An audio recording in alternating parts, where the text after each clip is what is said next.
Welcome to the first day of our Inclusive Instruction Speaker Series. Our first speaker is Jazmin Pichardo.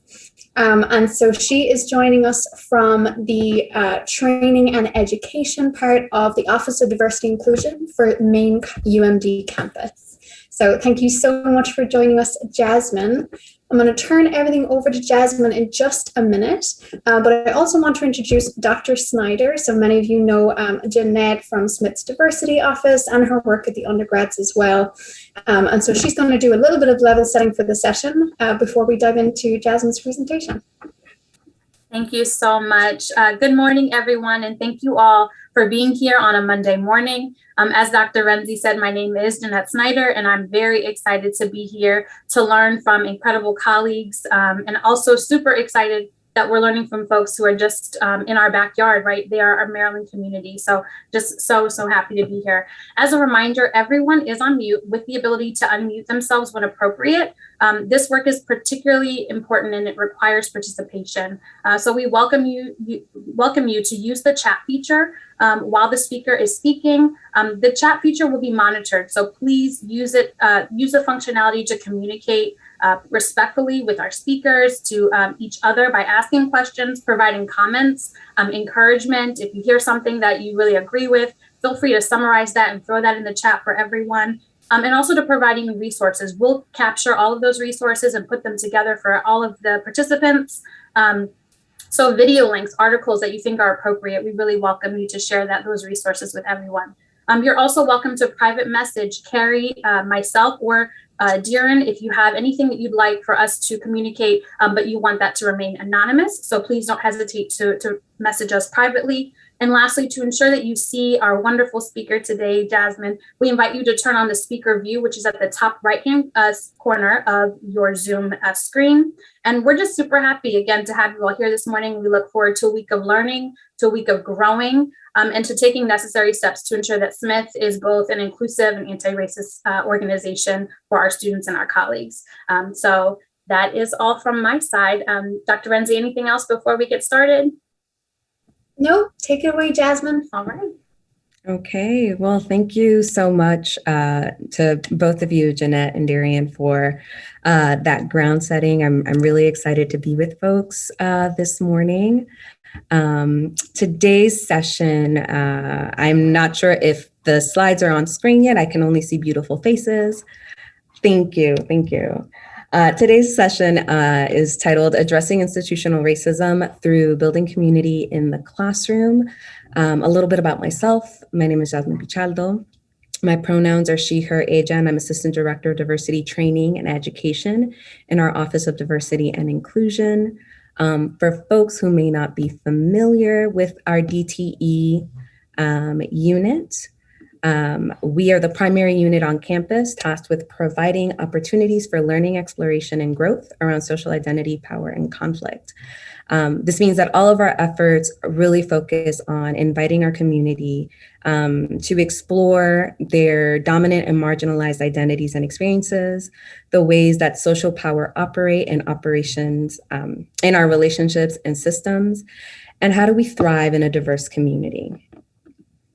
So quite a bit of our work involves focusing on training on our campus, as well as some academic programming for undergraduate students through our intergroup dialogue program called the Words of Engagement program. And yes, Carrie, feel free to move forward to the next slide. I also want to do some ground setting for this community. I actually want to give folks an opportunity to introduce themselves in the chat, given our limited time together. And I thought I would help set the ground for us by reading a tweet from Ijeoma Oluo, who, if folks are familiar with, she is an anti-racist educator and best-selling author.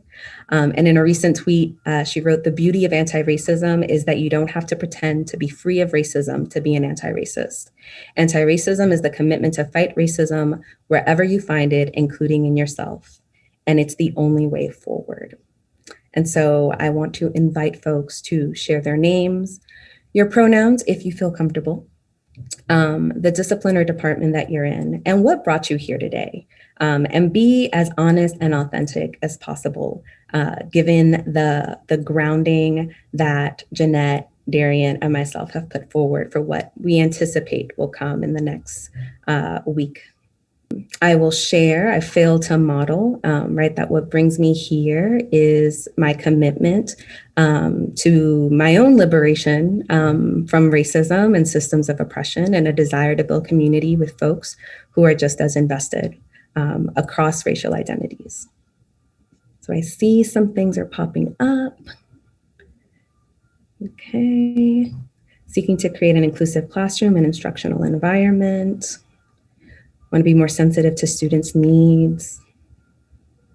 Desire to push myself, my unit in college, to be anti-racist in our policies and practices. Doing anti-racist work is both challenging and a process, and in particular because there are no clear answers. And that actually quite a bit of this work is really deeply steeped in the need to build trust and community. And so being really clear with one another about our intentions, why we are here, why we are invested in this work is one of the first paths towards building that sense of community, that sense of trust, that sense of interdependence and collaboration, right? Are we on the same page? How do we understand what anti-racism is? What does that look like for us? Right, so inviting us to share some of that, okay? Okay. So let me share a little bit about our flow for today.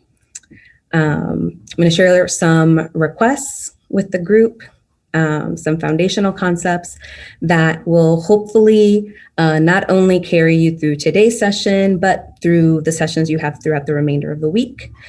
Create some opportunities for some reflection, some dialogue, both large group, small group, and then potentially some takeaways. We will see how far we get. There is a lot of content here, and I know we only have an hour, and so know that folks will have access to the PowerPoint during and after the training. So if there's anything that we don't get to cover, you will still have access to the content. You will still be able to revisit everything that we did and did not get to cover. So a little bit about requests. And if you notice, I'm doing a thumbs up as a signal to Carrie. It's my way of practicing some transparency with why I'm doing things the way that I am doing them. So I have some requests, and I tend to start all of our trainings with these requests, in particular because talking about race, racism, anti-racism again is new. So how do we ensure that we are on the same page? So I want to share a few. The first is that we all come to the subject of diversity and anti-racism as learners. And so first drafts and half-baked thoughts are welcomed and encouraged. So please feel free to fill this chat with any of your questions, any of your processing thoughts. They are all an extremely important part of our learning process together, right?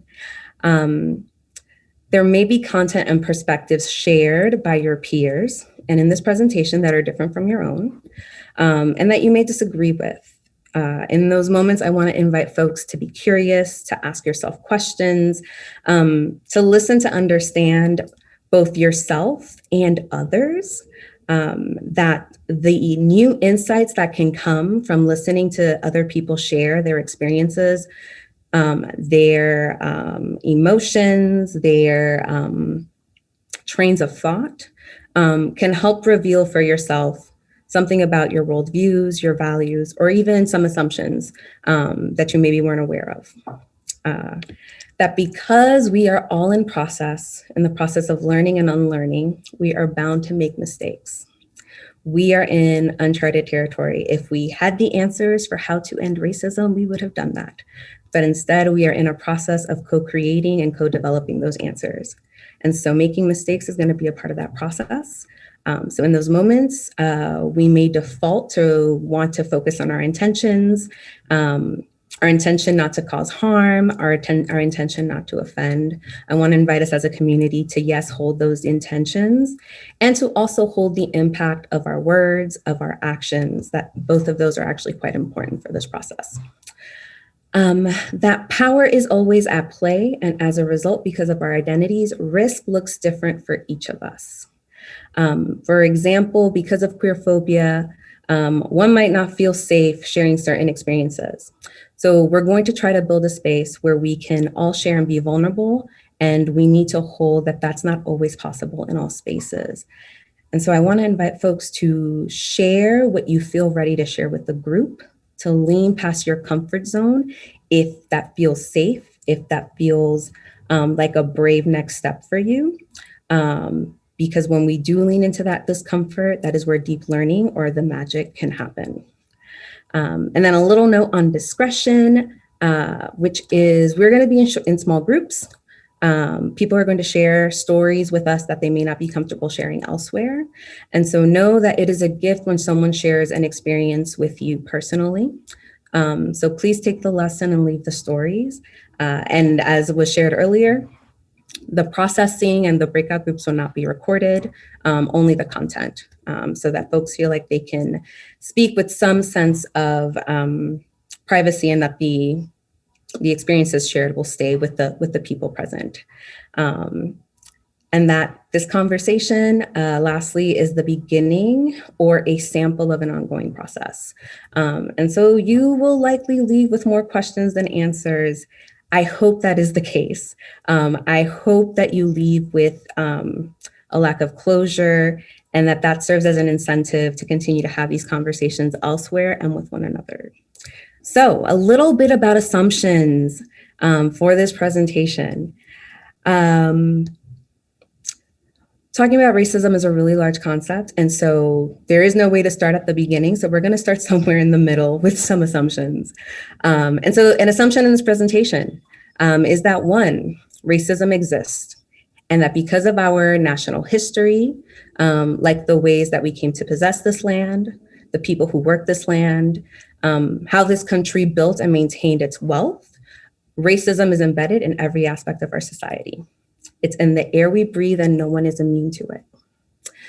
Two, as educators and human beings of all identities and races, if we are not actively addressing and interrupting racism, we are very likely perpetuating it.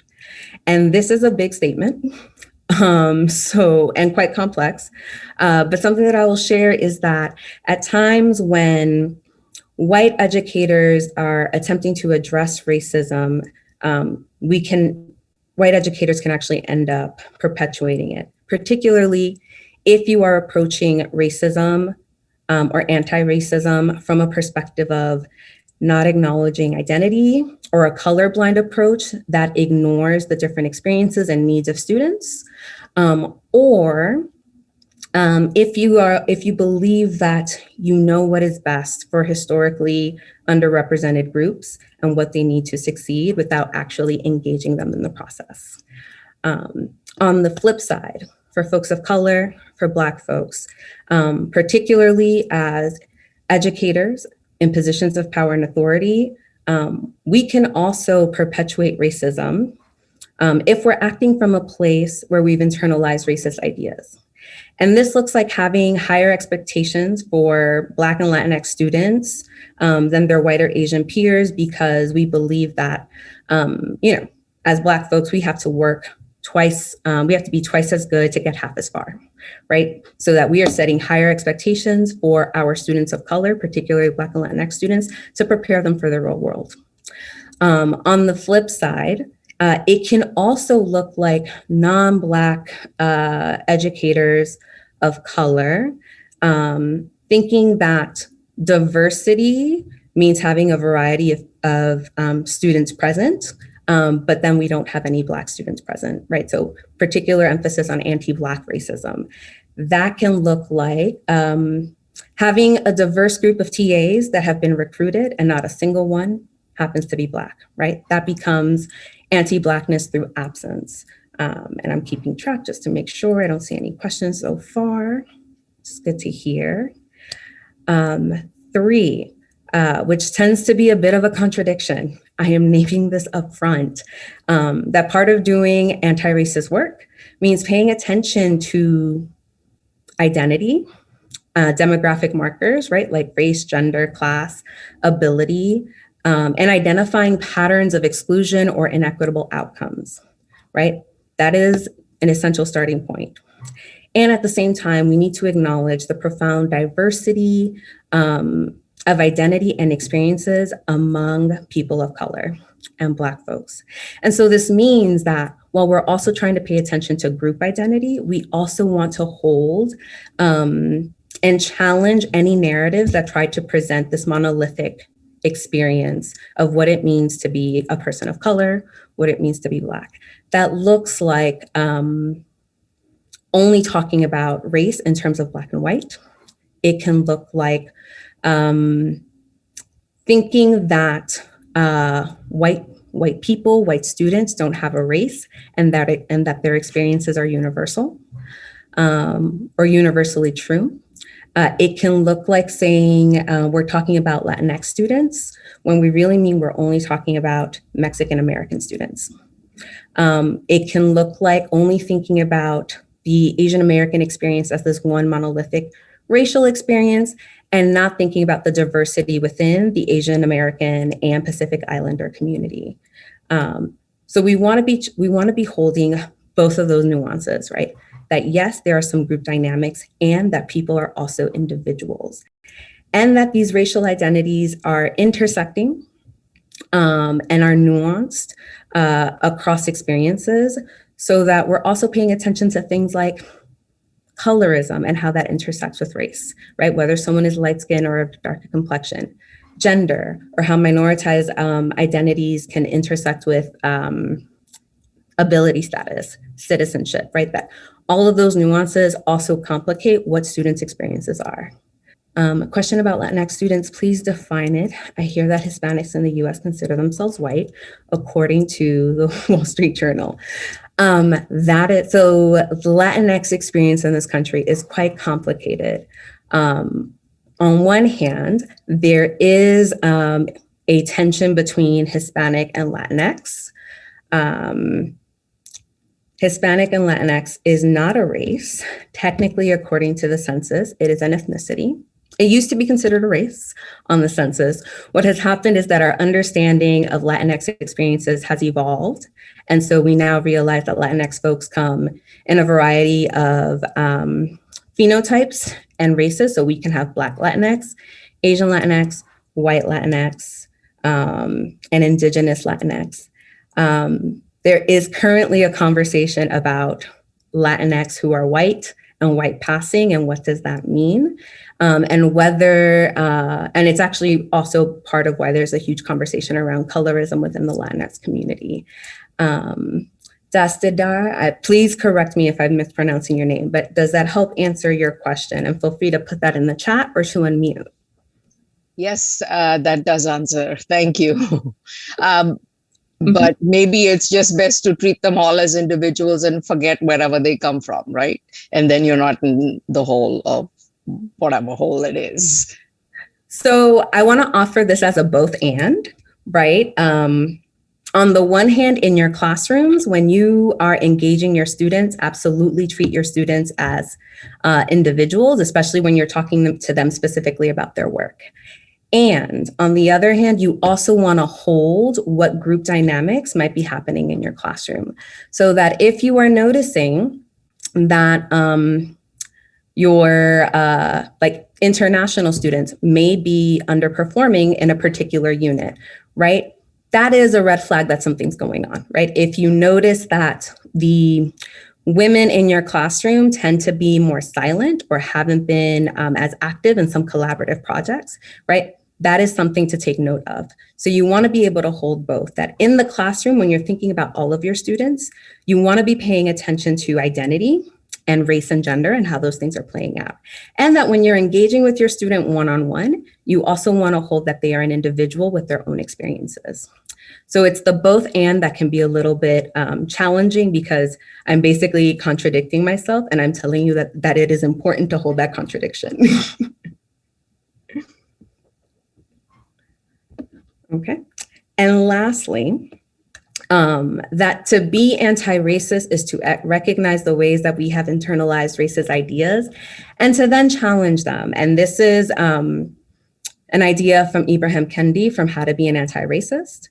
I will share that is not my favorite book of his, But I think this point is really significant and important because it actually calls us into being aware of what our role is in addressing, perpetuating, and ending racism, right? So that we need to recognize the ways that we have internalized these ideas of race and racism, recognize how they may be showing up in our disciplines and in our practices, and then begin to challenge them. And challenging can feel really complicated and we may not know where to begin. And so I want to offer being able to begin to question and interrogate some of these assumptions. And so some framing questions that are always helpful, that I always use with my students, that I use with my colleagues, are always, what perspectives are we centering and prioritizing and why? Who are we talking about? Who is this we that we might be referring to? And who are we not talking about, right? And in the process, who are we excluding? Who is assumed to be the student, the client, the customer, if we're developing a product for something? And what are their identities, right? That trying to get as specific as possible about who are these people that we are imagining when we talk about community, when we talk about a collective we, when we talk about what it means to be a citizen, what does that citizen look like? When we talk about who an international student is, what international students are we envisioning? And then particularly when we're talking about issues of exclusion, when we're talking about issues of where folks are being negatively impacted or harmed, we want to be thinking about who is being impacted, who is being harmed, right? And who benefits. And some of these questions, some of these framing questions will be really helpful for you to begin to interrogate some of your own assumptions. These are the questions that I use for myself, and also for your students, right? To be able to ask, where did we learn this? Right? That once we start to begin to pinpoint the origins of some of these ideas, we can then begin to connect them to some broader issues. And we're gonna dive a little bit deeper in the next slides, but I do wanna slow down and see if there are any questions. So for BIPOC, in case folks didn't get to it, it is an acronym for Black, Indigenous, and People of Color. And this is an acronym that really has gained some traction in the last year. And in particular, it's coming out of organizing spaces and activist spaces that are having really intentional conversations about what race and racism looks like and how we experience race and racism differently. And so while folks of color, Black folks, Indigenous folks experience racism and the oppression of racism, they also experience it quite differently, which is why now we're starting to have conversations about anti-Black racism and how that might be different, or how that is different from Asian American racism or anti-Asian American sentiment, right? That those are both deeply rooted in racism, but that they are also experienced differently. I'm concerned a little bit about if going back in the fall and particularly students from the Asian identity, and if we're in a like currently, not that I don't expect this to change 14 times between now and the 30th of August, but currently we're expected to go back full capacity, everybody vaccinated, no mask, blah, blah, blah, blah, blah. So I sort of expect to see some anti-Asian sort of don't want to sit next to you, don't want to be behavior. And I'm curious if you see that, like, you know, how do you address it, I guess, or not address it, or does that student feel included? Does that make sense? Absolutely. Absolutely. And I think one of the things we really need to be thinking about as a university community and as a classroom community is having the conversation early on with our students and really with each other's, right, as colleagues, what it means to be coming back and be sharing space, like physical space, while we're still really in a pandemic, even as we've officially claimed that the pandemic was over on July 4th, right? We now have these new variants. We also know that on our campus, there are folks who are not going to be vaccinated because of they're either immunocompromised or they may have religious exemptions. And so what does it mean to be sharing space with one another? And what does it mean to be safe in spaces with one another, right? What are we all comfortable with? I think our university has tried to provide us with some guidelines, but I also think that as instructors, you get to have some say and autonomy around what your classroom space looks like and have that conversation with your students, right? Recognizing that we are not asking folks to disclose whether they are vaccinated or not. That is not the purpose of this conversation. But the purpose of this conversation is to be really honest and upfront around the fact that we are still in the middle of COVID-19 and various different variants, and that there are some concerns and dangers to being in physical space with one another. And so what are things that we want to do in order to create a classroom space that, one, focuses on our learning, but two, where we also feel safe, right? We also feel like we're not compromising our health. I also know that there are faculty members who are considering doing a hybrid, so that they're thinking about doing maybe the first 2 weeks online and then having that conversation to figure out, do we transition to some days in person? Will we have some days outside at the beginning of the semester when it's warm and we can spread out a little bit more? So having that conversation together, and maybe it also means like with your department, making some decisions, right? The university has offered some guidelines, and I think that departments get to decide what makes sense for them, given their location, given the number of students and the classroom spaces that you have.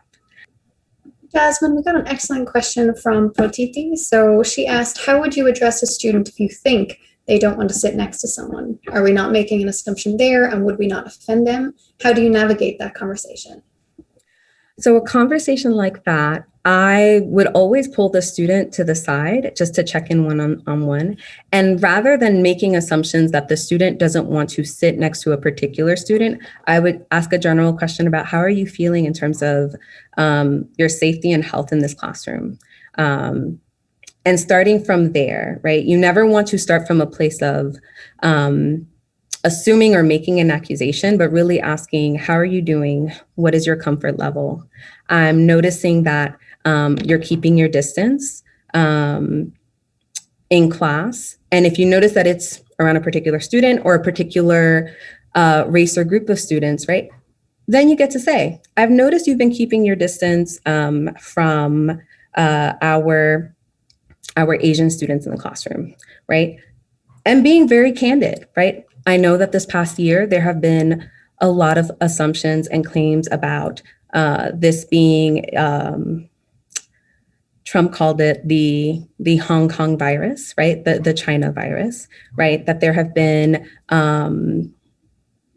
stereotypes about or misinformation, right? That this virus was intentionally spread by our Asian and Asian American peers and community members.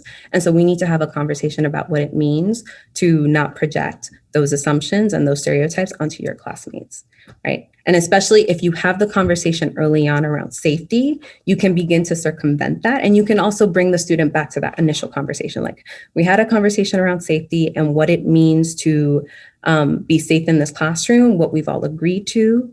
We're all adhering to this. And so I want to really invite you to reflect on what assumptions are you making about your peers.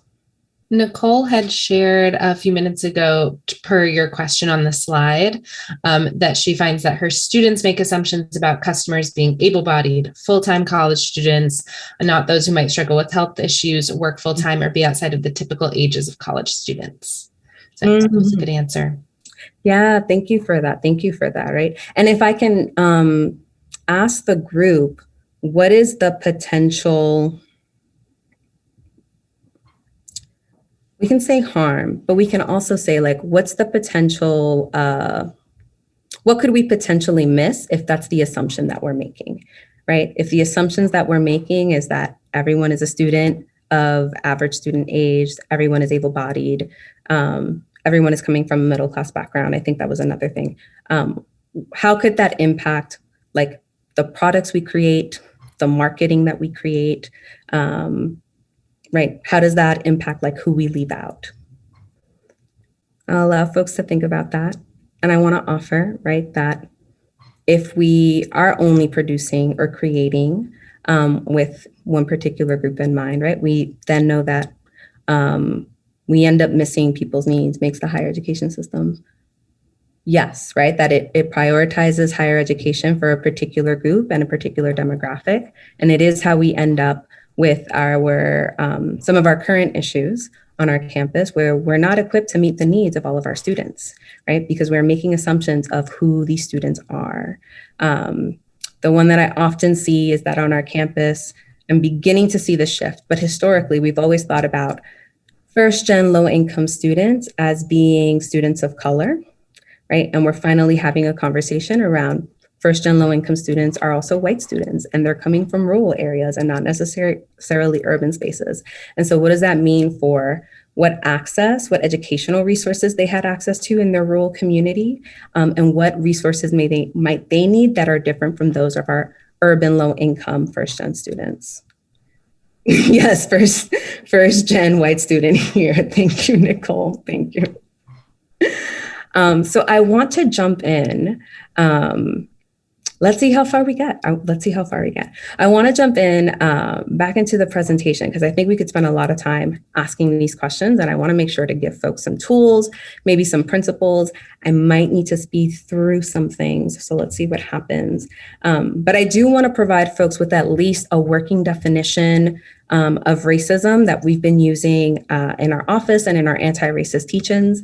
Know that this is one definition of racism. There are many. You will encounter multiple scholars with their own, but this one we felt was the most accessible and really got to the root of how we can begin to understand how we address some inequalities on our campus, right? That racism is a system. It's not personal. It's not a personal moral failing. It's not even a psychiatric illness. It's a system of power, and it's a system of doing two things, of structuring opportunity and of assigning value.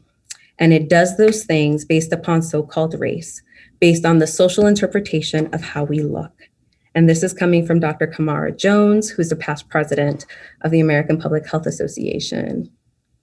I wanted to ask what stands out about this definition, or how might this definition be different from a definition of racism that folks are used to?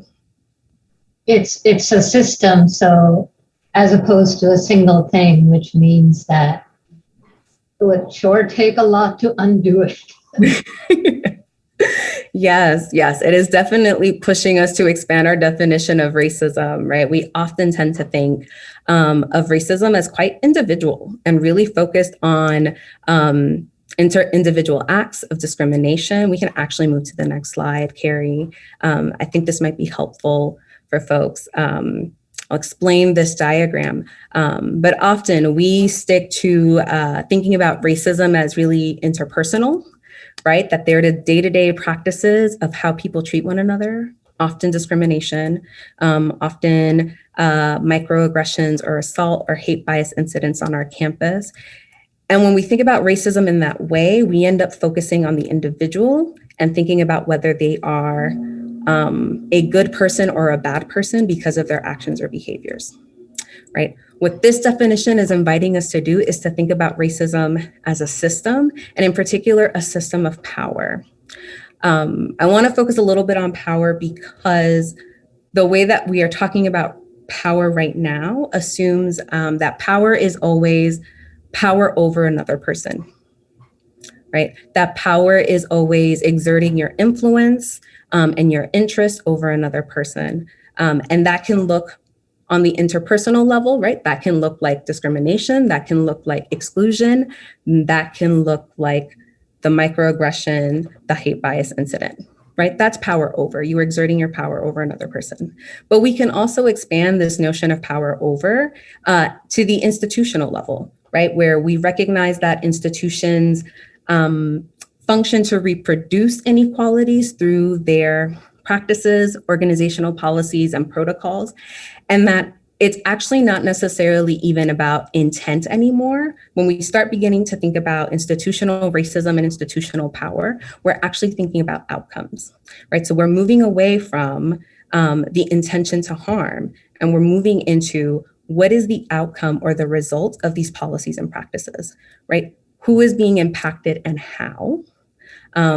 And then we also get to think about the ways that those policies are informed by racist ideas, right? Which is what we're calling ideological power, right? They are the images, the representations that promote the dominant group, which tends to be, right, white, male, cisgender, heterosexual, able-bodied, Christian at times within this country and its context, right? They tend to center the values, the beliefs, the ways of knowing and being of that dominant group and groups that have those identities, right? And so if that is the logic that is informing our policies and practices, inevitably that same dynamic of our students making assumptions about who college students are, our policies are doing the same thing because they are created to support the needs of one particular group, and that's the dominant group,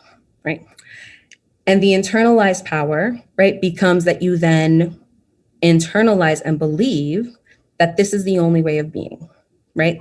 That your needs being met and the needs of others not being met is the norm, and that this is just how things go. This is just how things work. I want to offer us to begin to think about power not as a bad thing, right? When we talk about power and we're talking about power over, we tend to think of it as something bad. Power is actually quite neutral.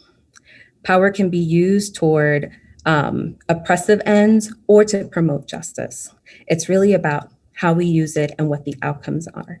And so you'll see that we also have different forms of power in terms of inviting folks to share power, right? Sharing power looks like sharing resources. It looks like making decisions and policies with the communities who are most affected in mind, right? So it doesn't mean that you make the decisions for them, but you invite them to be a part of the process.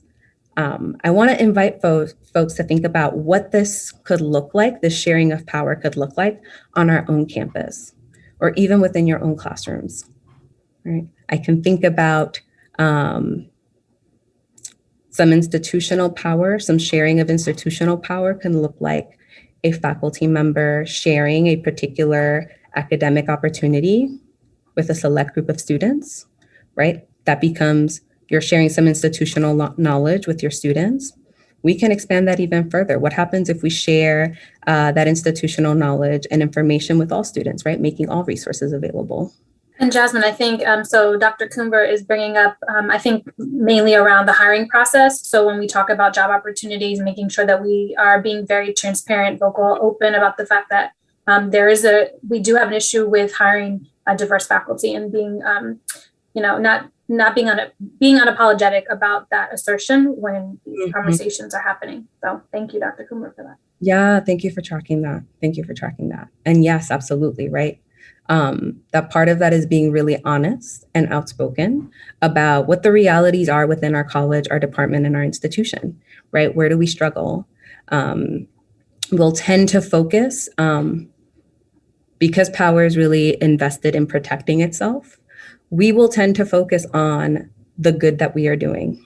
We will tend to focus on the ways that we are excelling, the wins, the accolades, and we will not want to talk about the ways that we are falling short, the ways that we are not practicing our values, or even the ways that we may be failing to meet the needs of other groups and demographics, right? That becomes an uncomfortable conversation because power isn't interested in talking about the ways that it's not good, the ways that it's not succeeding.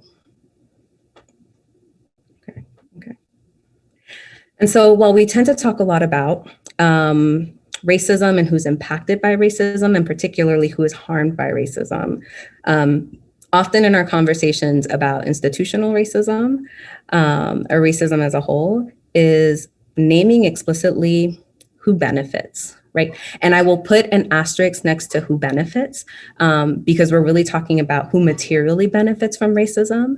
But I think that if we expand this conversation of who benefits to spiritually, emotionally, psychologically, right, we can then begin to question, like, is this benefit really worth it? Or is this benefit always universal?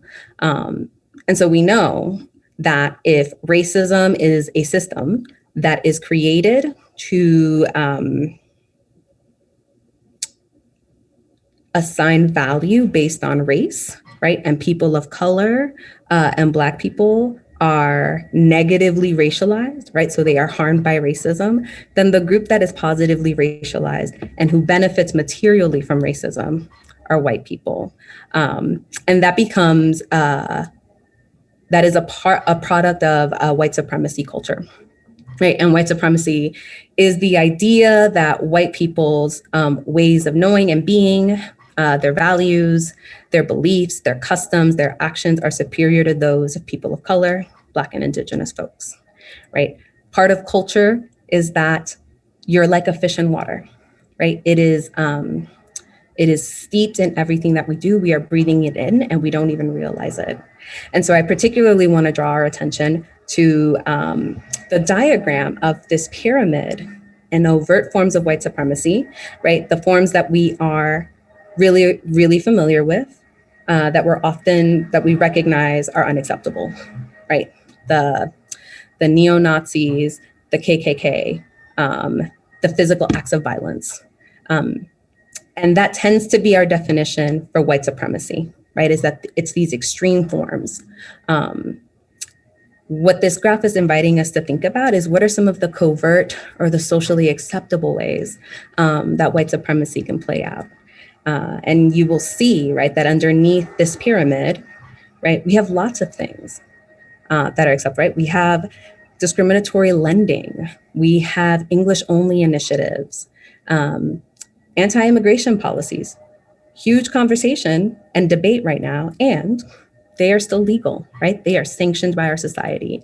And so I wanna invite folks to spend some time looking at this graph and to go into some breakout groups. Thank you, folks, for indulging us in that small breakout. My hope was to be able to debrief and do a little bit more, but given time, I will focus on ensuring that folks have some content. Part of why this conversation on white supremacy culture, what assumptions you have internalized, what assumptions do you think other people believe, is because people bring these assumptions and these worldviews into our classrooms, and our classrooms are really a microcosm for society. And so what white supremacy culture looks like in the classroom in terms of the behaviors and the norms that we've normalized tends to be an emphasis at the top of power hoarding. And that can look like the instructor wanting to maintain control of the course, but also students in small groups and collaborative projects, right? One person wanting to be in charge and delegate and get to decide what the outcome of the project is going to look like. A focus on getting things done. We are running into that problem right now, right? I'm trying to focus on outcome and ensuring that folks get content before we head out. A focus on individualism, that there's only one way to succeed. There can only be one successor, and a sense of urgency in terms of feeling like you don't have enough time, right? And so this makes it difficult to be able to make decisions in ways that are inclusive, right? Because we're so focused on outcome. Perfectionism, this idea that we cannot make mistakes. There's only one right way, and that making mistakes means that you are inadequate. And a fear of open conflict that seeks to maintain politeness, to avoid discomfort with emotions and feelings, and equates raising conflict as being rude or taking us off track, right? Because we are focused on outcome. We don't have time to unpack this a bit further, but folks will have the PowerPoints to do so. What I do want to do is jump down to slide 13, Carrie, where we talk about some anti-racist classroom principles. I wanted to offer these because we could spend tons of time talking about different practices. And while there are plenty of anti-racist practices, I actually want to offer folks some principles that can guide your thinking and your work as you're developing your syllabus for the remainder of the summer, in preparation for fall, or even as you think further ahead into the spring semester. And you will see that these anti-racist practices directly respond to these white supremacist characteristics of white supremacy in the classroom, right? A desire, one at the top, to balance and share power. We started to talk about this. that when it comes to decision making, you actually want to take a collectivist approach. You want to co-develop a process that results in equitable outcomes rather than a one-size-fits-all approach. And we also need to be realistic about when as instructors we feel like we can share power and when as instructors we might be struggling to share power. Two, that identity matters, right? That recognizing that people are treated differently based on their identities and where they come from, right, results in different experiences. Developing a culture of appreciation and risk-taking as a response to perfectionism, right? Recognizing that we all make mistakes, but we are not our mistakes, that learning opportunities can come from mistakes, that they can generate unexpected answers. And in particular, this seems to make sense when we're thinking about business and developing products or marketing. But suddenly, once we start thinking about identity and race, it feels like the risks are too high and that we can't make mistakes. Because if we make a mistake when talking about race, or we're talking about systemic or institutional racism, that makes us a bad person, right? And so what I want to invite us to lean into is a culture of learning and unlearning the perfectionism of white supremacy by embracing mistakes, right? By taking the risk and learning from being like, oh, I didn't know that. Oh, I was wrong. And that you can share these principles with your students. That conflict can be healthy and productive. This is a unit all in of itself. There are a few processing questions in there, particularly exploring what your relationship to conflict is. How do you show up in conflict? Are you an avoider? Are you someone who tries to maintain the peace? Or are you someone who wants to really dig deep, right, and go head on? Part of a way of navigating conflict is to develop a process for developing some community agreements with your students and be really intentional upfront of asking. We're going to have conversations about identity. Identity is connected to the work that we do. We're going to be talking about different groups of people. We all bring in our identities into this classroom. So how do we want to handle conflict and tensions and differences when they do arise? And sometimes students will say, give each other grace. We want to be respectful. All of those are wonderful. I want to invite folks to ask students, what do they mean by give grace? What do they mean by respect? And what does that look like? The request at the beginning of this training is a nice primer and a good place to start. And trust your group and your students to be able to create community agreements and generate authentically the agreements that make sense for them, right? You don't have to use ours. You can actually rely on your students to help co-create them. For the sense of urgency, I am trying to do that right now, which is to slow things down. And part of that means you want to focus on process. You want to focus on checking in often and early. You want to really develop ways to check in with the individual and the person, not just the work. And that process over outcome, right? Again, just shared. Slowing down, checking in, and being really deliberate and intentional about reflection and values, right? What are our values for this course? What are we prioritizing? And are we still working in alignment with those? In the PowerPoint that folks will receive, there is a link to the website for characteristics of white supremacy culture. They include a few others, as well as tips for organizations and classrooms for some strategies that you can begin to implement both in your department, in your classroom with students, or even as you think more broadly, right, outside of the university. So a really wonderful resource. And then lastly, Carrie, if you can share some of the takeaways on the screen, and then maybe we can, if folks are still with us, we can answer some questions. But again, we're rushing through this, but the process over outcome, I think, is key, particularly on our campus. That's really focused on grades and getting things done, and maybe not always thinking about the relationships that are developed and how we arrived at some of our policies, practices, conclusions. We moved really quickly through the principles, but I want to invite folks to think about and reflect on 2 to 3 small things you can do to begin to implement some of these principles, right? To begin to translate them into practices that are relevant for the work that you're doing with your students and in your classrooms. It's important to acknowledge our history and context. Within the business school, that looks like having a really honest conversation with students around capitalism, how capitalism is rooted in exploitation, how historically it has exploited the labor of a variety of groups, including Indigenous folks, Asian Americans, Black folks, and what that means to be a part of the business school, and doing work around promoting capitalist projects and endeavor while not recognizing that history or not thinking about how this work is even possible. Right? Normalizing talking about identities, normalizing your students are individuals, and we want to be looking at patterns, right, when they show up.